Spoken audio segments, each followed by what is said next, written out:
Life में अगर हर problem easily solve करना चाहते हो तो अपनी एनर्जी बढ़ाओ। ये मत बोलो कि मुझे प्रॉब्लम क्यों मिल गई, why me, because life is never going to be easy, life is never going to be without any problems. Every one has their own set of problems, हमेशा रहेंगी। ये प्रॉब्लम सॉल्व हो जाएगी तो कोई और प्रॉब्लम आ जाएगी। इसलिए आपको क्या करना है, आपको अपनी एनर्जी बढ़ानी है। अगर कोई स्मॉल कार किसी रफ टेरेन में फंस जाए तो उसके लिए बाहर निकलना बहुत मुश्किल है। वो उसका ड्राइवर बहुत एफर्ट लगाएगा, फिर भी वो उस रफ पैच से, उस रफ ट्रेन से आराम से बाहर नहीं निकल पाएगा और वो वहाँ खड़े होके ब्लेम करता रहेगा, ये रोड कितनी ख़राब है, इसमें कितने पिट्स हैं और कितनी मडी है, मेरी कार यहाँ पर फंस गई, क्योंकि उसकी कार छोटी है। पर अगर उसी रोड पर, उसी रफ टेरेन पे अगर कोई ट्रक आ रहा है तो वो आराम से वहाँ से निकल जाएगा। क्यों? क्योंकि ट्रक की एनर्जी उस स्मॉल कार से ज़्यादा है। इसी तरह अगर आपकी एनर्जी हाई है तो आप हर प्रॉब्लम से एकदम स्मूथली बाहर निकल जाओगे, क्योंकि आपके एनर्जी लेवल्स हाई है। अब एनर्जी लेवल्स बढ़ाने के लिए आपको स्क्रीन टाइम कम करना पड़ेगा। स्क्रीन टाइम कम करना क्यों इंपॉर्टेंट है? क्योंकि आप लगातार जब आप स्क्रॉल करे जा रहे हो, एक के बाद एक के बाद एक इन्फॉर्मेशन आपके दिमाग में जा रही है, आपका दिमाग थक रहा है और आप कुछ भी डिसाइड नहीं कर पाओगे, कोई किसी भी एक डिसीजन पे आप नहीं आ पाओगे। आपने कभी देखा है, जब आप ट्रेन में ट्रैवल कर रहे होते हो, आप विंडो से बाहर झाँक रहे होते हो, थोड़ी देर में आपको नींद आने लगती है क्योंकि आपका ब्रेन थक जाता है, उसको अब रेस्ट चाहिए।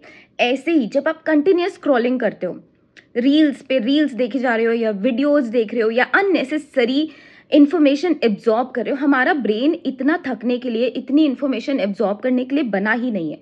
नंबर 1 आपको क्या करना है, रैंडम स्क्रॉलिंग बंद करनी है। सिर्फ उन्हीं चीज़ों को देखना है जिससे आपका माइंडसेट इंप्रूव हो, जो आपके लिए बेनिफिशियल हो। हर एक रील को नहीं देखना, हर एक वीडियो को नहीं देखना, इससे आपका ब्रेन कम थकेगा और आपकी एनर्जी बढ़ेगी। नंबर 2, ओवर थिंकिंग कम करनी है। जब हम कुछ भी काम कर रहे होते हैं तो हमारा दिमाग अलग ही दुनिया में होता है, कुछ और चल रहा होता है, हमारे हाथ कुछ और कर रहे होते हैं, हमारा ब्रेन कुछ और कर रहा होता है। हम मल्टीटास्किंग के लिए नहीं बने हैं, हमें एक टाइम पे एक ही काम करना है। वो ही सबसे बड़ी मेडिटेशन है।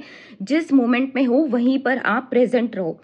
इसके लिए आप क्या करो, ओवर थिंकिंग कम करना ईजी नहीं है, बहुत मुश्किल है, तो आपको अपने ब्रेन को कोई और काम देना पड़ेगा। अब ब्रेन को आप बोलो कि चुप हो जाओ, ये सोचना बंद करो, तो वो नहीं मानने वाला। अब उसको आपको थॉट्स चेंज करने, तो आप अपनी अफर्मेशंस बना लो, थोड़ी सी 5-6 अफर्मेशंस बना लो। I am living a peaceful life, I am living a joyful life, my body is healthy and beautiful and will always be, I am so grateful for my perfect eyesight. ऐसे आप अपनी affirmations बना लो और उन्हीं affirmations को repeat करते रहो अपने माइंड में। या फिर आप, सबसे अच्छी है ओम की वाइब्रेशन, जो यूनिवर्सल साउंड है। आप अपने मन में ओम की वाइब्रेशन, ओम की हमिंग स्टार्ट कर दो। ऐसे पैटर्न के साथ, ऐसे रैंडम नहीं करना है, बट अपनी ब्रेथ को एंगेज करके ओम की वाइब्रेशन निकालनी है, लंबी और गहरी। जब आप ऐसा करना स्टार्ट करोगे तो आपका मन शांत होगा, आपको नए आइडियाज़ आएंगे, आपको क्लैरिटी ऑफ थॉट्स मिलेगी और आपकी एनर्जी भी बढ़ेगी। तो ये सब चीज़ें करनी शुरू कीजिए, अपनी एनर्जी लेवल्स बढ़ाइए, ताकि आप कभी भी यूनिवर्स से ये नहीं कहो कि वाई मी, ये प्रॉब्लम मुझे क्यों दी, क्योंकि आपके हिस्से में थी, आपके कर्म थे, आपके आगे आनी ही थी, आप उससे बच नहीं सकते हो। अब आपको क्या करना है, अपनी एनर्जी बढ़ानी है ताकि कोई भी प्रॉब्लम आपको बड़ी नहीं लगे। जैसे वो स्मॉल कार उस रफ टेरेन में फंस गई और नहीं निकल पाई, पर ट्रक की एनर्जी ज़्यादा थी तो वो निकल गया। ऐसे ही आपको अपनी एनर्जी बढ़ानी है, अपनी फ्रीक्वेंसी बढ़ानी है, ताकि लाइफ में कोई भी प्रॉब्लम आपको बड़ी ना लगे।